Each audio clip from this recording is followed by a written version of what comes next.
विश्वास नसता झाला बरं का. पण काय असतं, भोळा समाज, सत्य आहे, खूप दयाळू आहे मराठा समाज आणि सरळ आहे. ते आपलं देतं विश्वास टाकून ह्यो माणूस चांगलं काम करतो. जसं की माझ्या गोरगरीब मराठ्यांनी माझ्यावरती विश्वास टाकला. मी 1 इंच सुद्धा मागे पुढं नाही सरकलो. शपथ सांगतो मी कसलेच कोणचे सेटलमेंट का काय म्हणते ते नाही, मॅनेज नाही, फुटलो नाही, कोणाच्या दाराला शिवलो नाही, मंत्रालयापर्यंत आत्तापर्यंत गेलो नाही. काय बोलायचं ते व्यासपीठावरतीच बोललो समाजासमोर. मी माझ्या समाजाचा विश्वासघात नाही होऊ दिला. तसंच झालं की कुठंतरी लय दिवसानं मराठ्यांनी एका राजकीय नेत्यांवरती विश्वास ठेवला होता, आमदारावर. आणि लय जीव लावला. मी आता लय लावला दसांना, प्रचंड जीव लावला. वाटतच नव्हतं असं होईल. त्याला काय झालं एवढं एवढं भेटायला, त्याला काय झालं? उलट त्यांनी असं करायला पाहिजे होतं. जर त्यांच्यावरती दबाव असला पक्षाचा की तू तिथं जाय, त्या धनंजय मुंडेकडे जाय, त्याची भेट घे आणि जरा ते मिटतंय का बघ, मिटून घे, असं सांगितलं जणून काय अध्यक्ष हा ते बावनकुळे साहेबांनी सांगितलं ते मिटून घे. यांनी एक विश्वास जिंकणं खूप गरजेचं. लाट ही लक्षात आली पाहिजे आणि ते मुरब्बी आमदार आहे, ते काय नवीन नाही, मंत्री पण राहिले. त्यांनी सरळ सांगायला पाहिजे होतं मीडियाच्या बांधवाच्या समोर येऊ, मला पक्षाने दबाव आणला त्याची भेट घे म्हणून, आणि ते मॅटर दाबून टाक, मिटून घे, असं सांगितलं. मी मीडियाच्या बांधवाच्या समक्ष सांगतो, मला धनंजय मुंडेची भेट घ्यायची नाही, असं त्यांनी सांगायला पाहिजे होतं. मी आत्ता पक्षाचा आणि आमदारकीचा राजीनामा देतो. राज्यात ना त्या माणसाला काय केलं असतं मराठ्यांनी सांगता नसता आला. 1,67,000 मतांनी पुन्हा निवडून आले असेल जर उभा राहिले. लय जीव लावला. त्यामुळं मला त्या विषयात बोलायचं बी नाही, ते विषय संपला बी माझा. बीडचं प्रकरण असेल, परभणीचं प्रकरण असेल, परळीतलंही अनेक प्रकरण आता समोर येत आहेत. न्याय अजूनही मिळाला नाही. बीडचा एक आरोपी आहे, परभणीमध्ये कारवाई झालेली नाही. काय वाटतं, एकूण गृह मंत्रालय सक्षम आहे का या सगळ्या? नाही मिळणार, नाही कोणालाच मिळणार. जर तुम्ही लोकांना येड्यात काढणार असला तर न्याय मिळणार नाही. ना सोमनाथ सूर्यवंशीला मिळणार, ना वाकोडींना मिळणार, ना ते मुंडेचे 2-3 मर्डर झाले त्यांना मिळणार, ना संतोष भायांना, देशमुखांना मिळणार. न्याय मिळणार नाही. कारण यांनी कोणाला आणखी संतोष भाईच्या मॅटरमध्ये सहआरोपी केलं. चार्जशीटमध्ये आणखीन मोबाईल आला नाही, त्यांना कोणी सांभाळलं ते पण नाही आलं, त्यांनी कुठे घरी ठेवलं ते पण सहआरोपी नाही केलं, गाड्या कोणी वापरल्या ते पण चार्जशीटमध्ये आणखीन आलं नाही. असे कितीतरी आहेत त्यांचे जे जे आरोपी आहेत.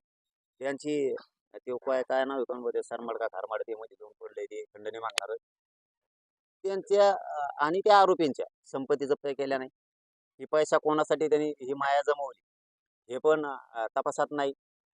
म्हणून हे मॅटर असं वाटतंय की हे आरोपी सुटतील, कारण ते ईडी चौकशी आतापर्यंत लागायला पाहिजे. साधे साधे पोराच्या मागे पोलीस लागत होतो. साधे साधे एक कमेंट टाकली होती आमच्या एका पोरानं, तर ते 8 महिने मुंबईला होतं जेलमध्ये. जेलमध्ये कमेंट कमेंट फडणवीस साहेब परत त्यांना बोलल्यावर काय होतं, त्यांना तो राग मला नाही निघत दम. कारण मी गरीबाचा लेकरू आहे.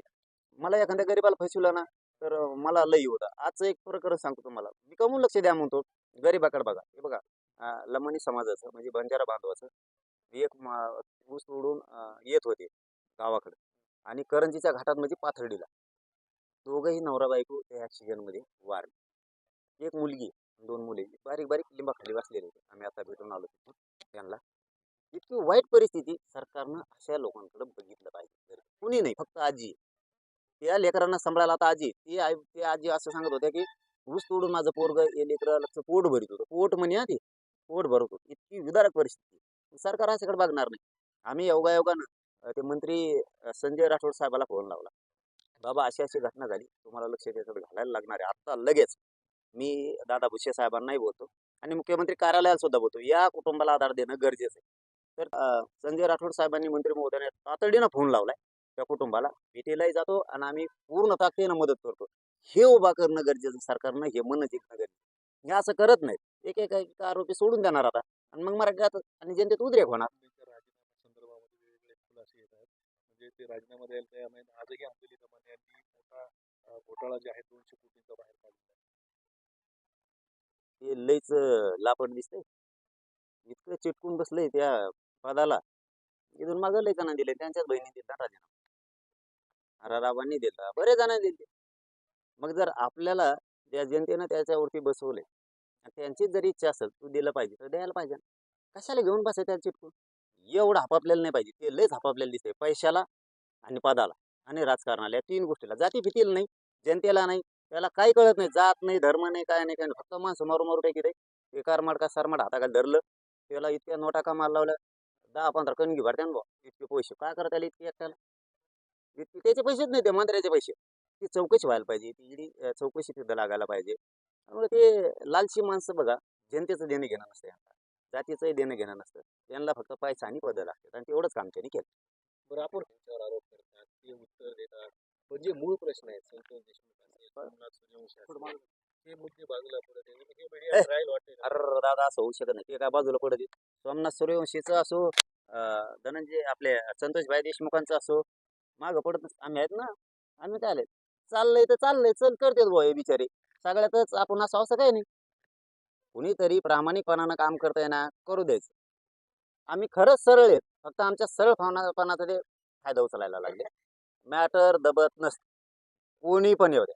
त्या दिवशी वेळी आता काय काय म्हणतात ना, मराठ्या मागं नाही राहिले, पुढं नाही राहिले, असं आणते शेंगा आणते तिकडे बसले बसले ते पुंग्या सोडून ये, त्यांनी टोळी जमा केली, देते सोडून मागं नाही, रोज लाख लोक घेऊन हिंडू का माझ्या संग? त्या दिवशी दाखवा ते लोकसभा झाल्या कसंच म्हणले होते, याच्या मागे कोणीच नाही राहिले, नारायणगडावर जमले, बोलायचंच बंद केलं, नको म्हणले, बेकार आहे ते मराठी लोक, या काही मराठ्याचा नाद नाही करायचा, नाद लागल्यावर. आता पुन्हा एकदा आता हे बुळबुळ चालू केले तर आम्हाला दाखवा लागतो कोण झटका एखादी बरा. चलो, धन्यवाद. Thank you.